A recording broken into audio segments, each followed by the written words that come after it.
नमस्कार, astro insights with Richa में आप सभी का स्वागत है। मैं हूं डॉक्टर ऋचा शुक्ला। आज आपसे बात करूंगी लग्न के विषय में, यानी कि फर्स्ट हाउस और एसेंडेंट। इसको आप किसी भी नाम से जाने। कुंडली का जो पहला भाव होता है, पहला स्थान जो होता है, उसको लग्न कहते हैं, एसेंडेंट कहते हैं। आज मैं आपसे एक तो ये बताऊंगी कि लग्न से क्या क्या देखा जा सकता है, लग्न को किस तरह से देखा जाना चाहिए, और लग्न में बैठे हुए हर ग्रह का क्या फल होता है, इस पर भी एक छोटी सी चर्चा होगी। तो ये वीडियो आप सभी के लिए एक इंटरेस्टिंग वीडियो होगा। चलिए शुरू करती हूं। सबसे पहले बात होगी कि लग्न है क्या। फर्स्ट हाउस किसी भी कुंडली का जो पहला भाव होता है, वो मैं कहूंगी कि उस कुंडली का समझ लीजिए हीरो है, क्योंकि लग्न से ही सब कुछ है। लग्न मतलब आपका शरीर, आपकी पर्सनालिटी, इनर, आउटर, अपीयरेंस, बहुत सारी चीजें हम लग्न से देखते हैं। और लग्न का ताकतवर होना, लग्न का बली होना या लग्नेश का बली होना हमारी कुंडली के लिए एक ब्लेसिंग होती है। इसमें कोई दो राय नहीं, या मैं कहूं कि इसमें कोई भी संशय नहीं है। क्योंकि कितना मतलब जीवन में अगर हम आए हैं तो देखिए, लड़ाई झगड़ा, कहते हैं ना, हार जीत, अप्स एंड डाउन सब कुछ होंगे। लेकिन अगर लग्नेश बली है तो हम उस लड़ाई को जीत सकते हैं। हम उस लड़ाई को मतलब आप ऐसे समझ सकते हैं कि उस लड़ाई को जीतने की ताकत हमारे पास आ जाती है। तो आज मैं आपसे बात यही करूंगी कि लग्न को कैसे समझें या कैसे एनालाइज करें। किसी भी ग्रह, किसी भी भाव को एनालाइज करने के लिए सबसे पहले ये देखना चाहिए कि वो काल पुरुष में पहला भाव, अगर मैं आज लग्न की बात कर रही हूं तो देखना यह होगा कि एरीज से लेकर पाइसेस तक का जो ज़ोडियाक है, जो 12 राशियां हैं, उनमें पहली राशि का रूलर कौन है। यानी कि जो लग्न होती है, जो पहला घर होता है, कहीं ना कहीं उसका एक इनडायरेक्ट कनेक्शन मार्स या मंगल के साथ बन जाता है। इसको आप कभी भी ना भूलें अगर आप ज्योतिष को अच्छी तरह से करना और समझना चाहते हैं। अगर आप अपनी हॉरोस्कोप को भी अच्छे से समझना चाहते हैं तो पहला सूत्र आपको देती हूं कि किसी भी भाव को जब आप एनालाइज करते हैं तो काल पुरुष में उसका कौन रूलर है। काल पुरुष का मतलब मैंने पहले ही बता दिया, फिक्स्ड ज़ोडियाक। एरीज से पाइसेस तक पहली राशि एरीज का रूलर कौन होता है? मंगल। तो अगर लग्न की बात होगी तो कहीं ना कहीं हमको मंगल को समझना ही होगा उस कुंडली में, क्योंकि परमानेंट हाउस, पहला घर का जो परमानेंट मालिक है वो मंगल है। ये और बात है कि कभी वहां पर वृषभ राशि पड़ी है तो आपके उस घर के आगे जो टेनेंट है उसकी तख्ती लग जाएगी। आपका एक घर है, आप उसके ओनर हैं, लेकिन आप उसको किराए पर उठाते हैं, तो बदल बदल कर किराएदार आते हैं और बदल बदल के उनके नामों की तख्ती लगती है, लेकिन आप ओनर रहते हैं। ऐसे ही ग्रहों में होता है। सो पहले हाउस का ओनर जो है वो कहीं ना कहीं काल पुरुष में मंगल है।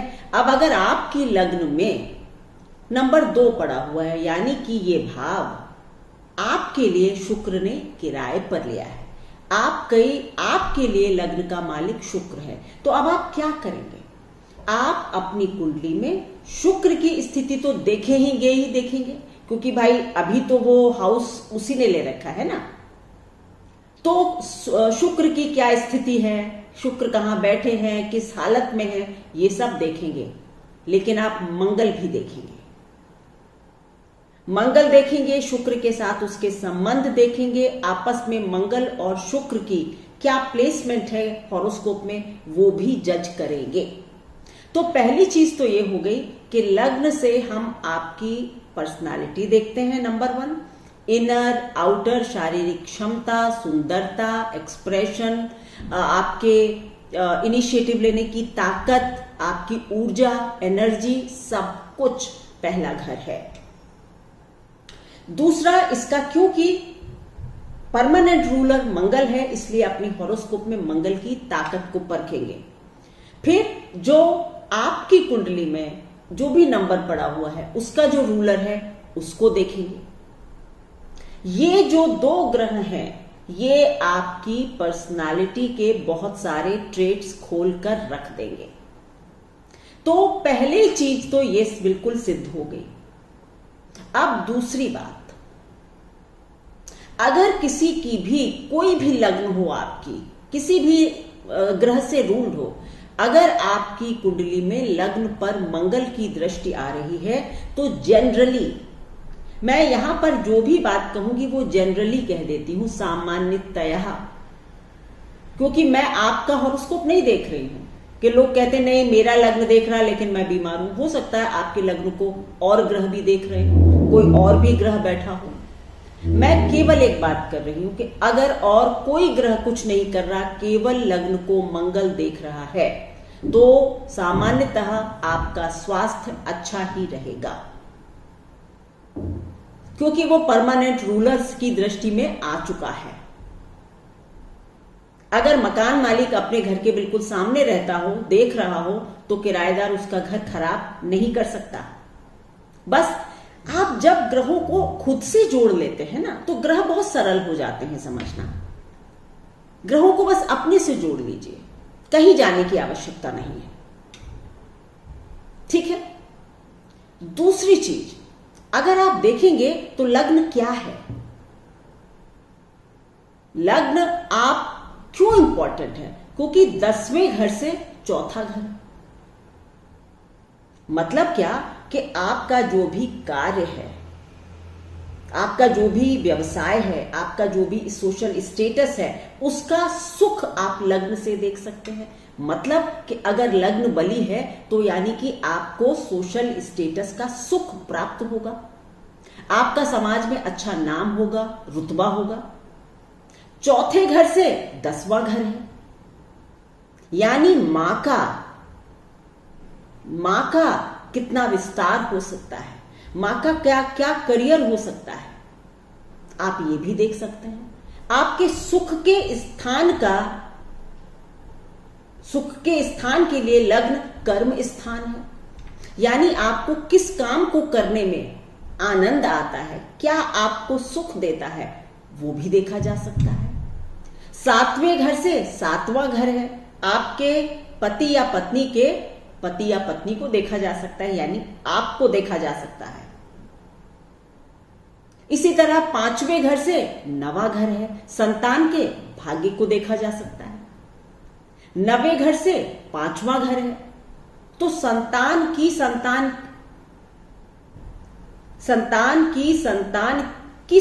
को देखा जा सकता है, 3rd जनरेशन को देखा जा सकता है। उनकी शिक्षा दीक्षा तक देखी जा सकती है।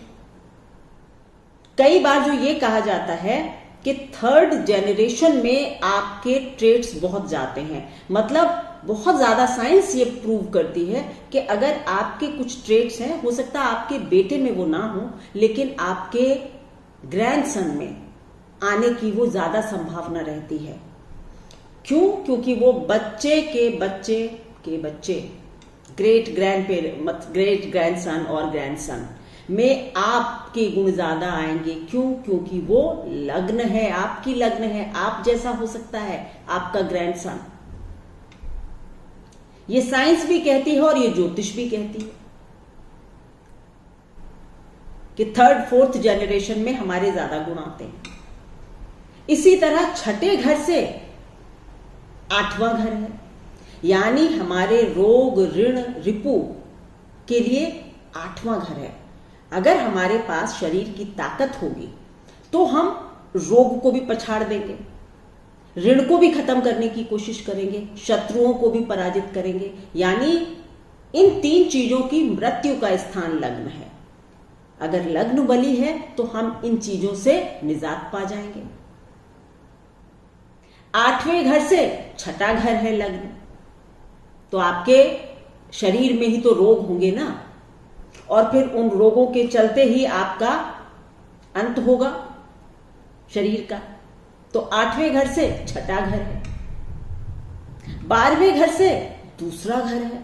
मतलब जब आप एक चीज को एनालाइज करते हैं, एक भाव को, तो आप ये करिए कि आपको हर भाव के लिए उसका कोई ना कोई सिग्निफिकेंस होता है ज्योतिष में। इसलिए हमेशा कहा जाता है कि जिस भाव को देखना हो उस भाव को लग्न बना लीजिए, फर्स्ट हाउस बना लीजिए।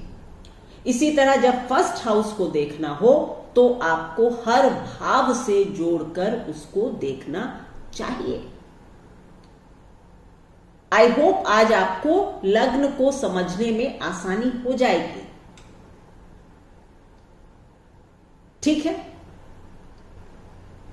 क्योंकि यहां पर अगर मैं बात करूं कि लग्न में किन ग्रहों को दिशा बल प्राप्त होता है, तो लग्न में बुध और बृहस्पति को दिशा बल प्राप्त होता है। इन जनरल लग्न में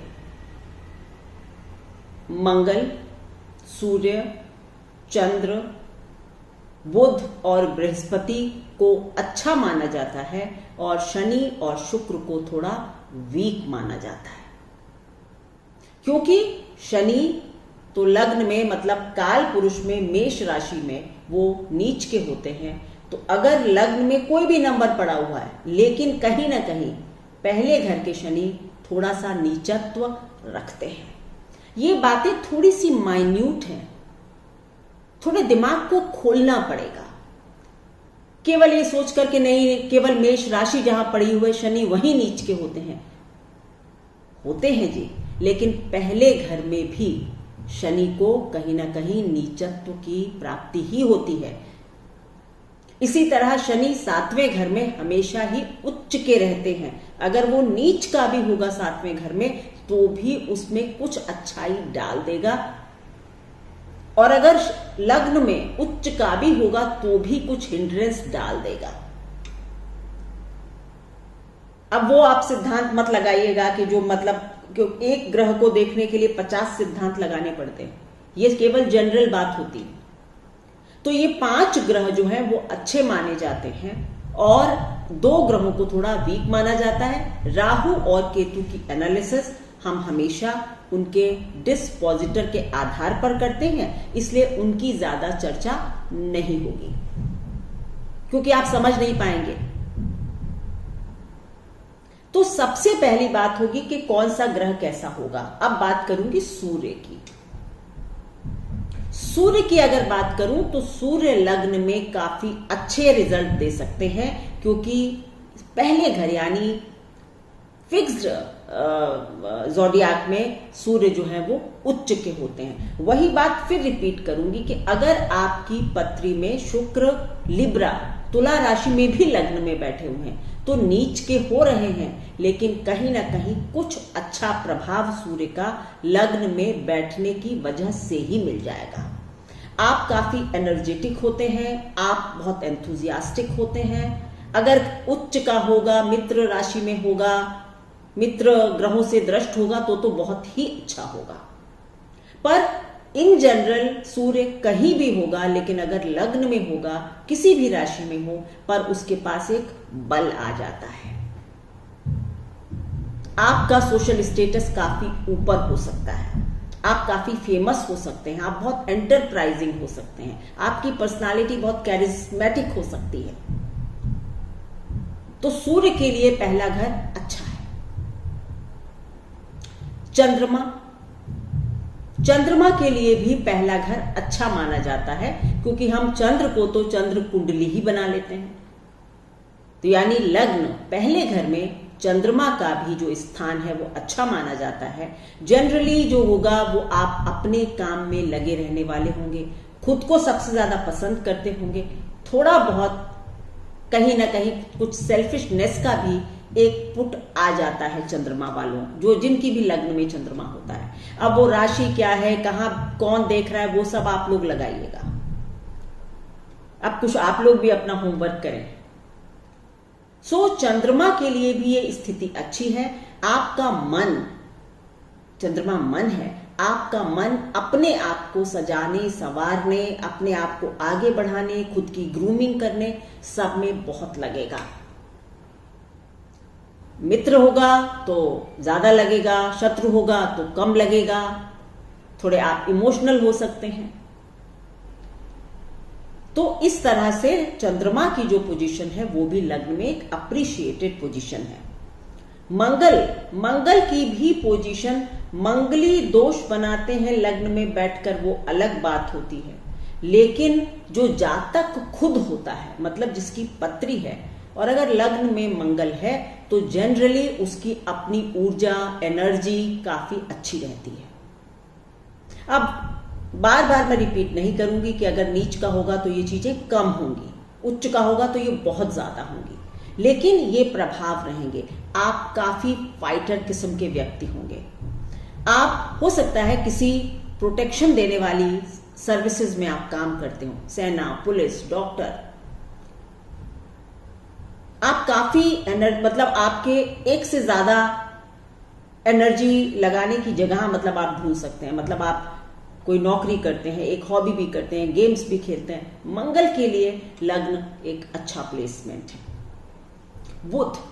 बुध को यहां पर दिशा बल प्राप्त होता है, लेकिन क्योंकि मंगल बुध के मित्र नहीं है, इसलिए मैं ये अवश्य कहूंगी कि बुध के लिए मैं जनरल रिमार्क्स देने के बजाय कहूंगी कि बुध अगर अपनी मित्र ग्रहों की राशियों में लग्न में है तो ज्यादा अच्छे प्रभाव देते हैं।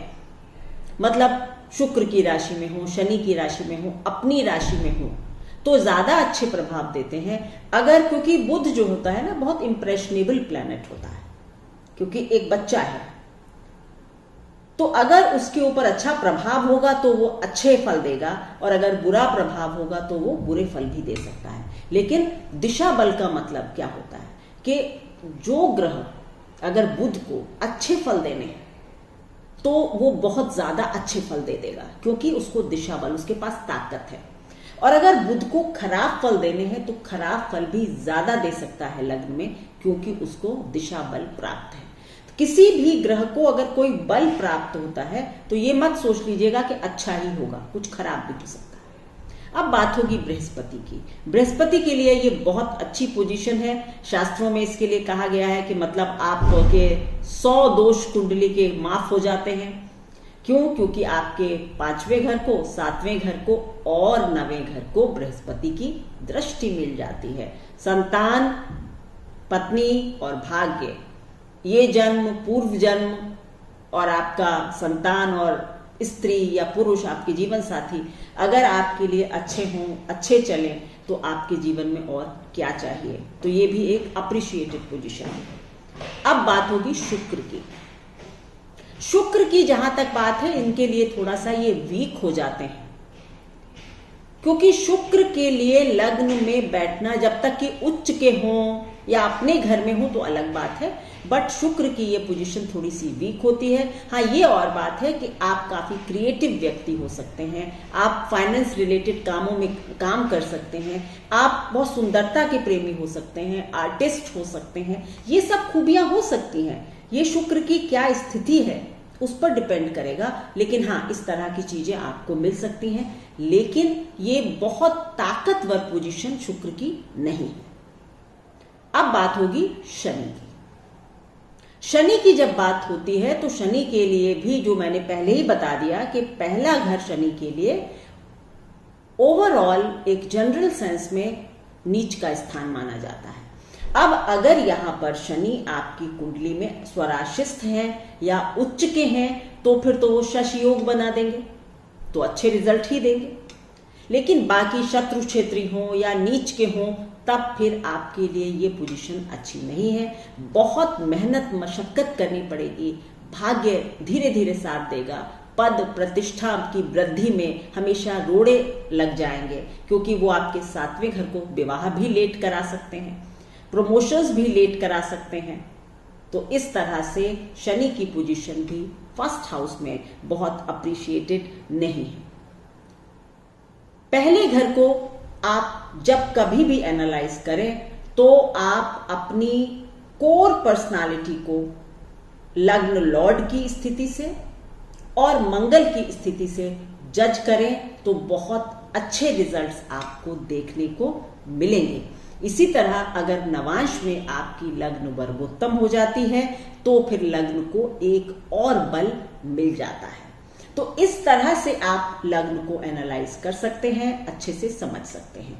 अब मैं कोशिश करूंगी कि आगे आपको अलग अलग भावों का वर्णन करने की कोशिश करूंगी कि 2, 3, 4, 5 ये किस तरह से देखे जाते हैं। आशा करती हूं कि आपको ये वीडियो पसंद आएगा। धन्यवाद। अगर आप अभी तक मेरे वीडियोस को देखते तो हैं लेकिन सब्सक्राइब नहीं किया है तो please subscribe to my channel. Thank you so much.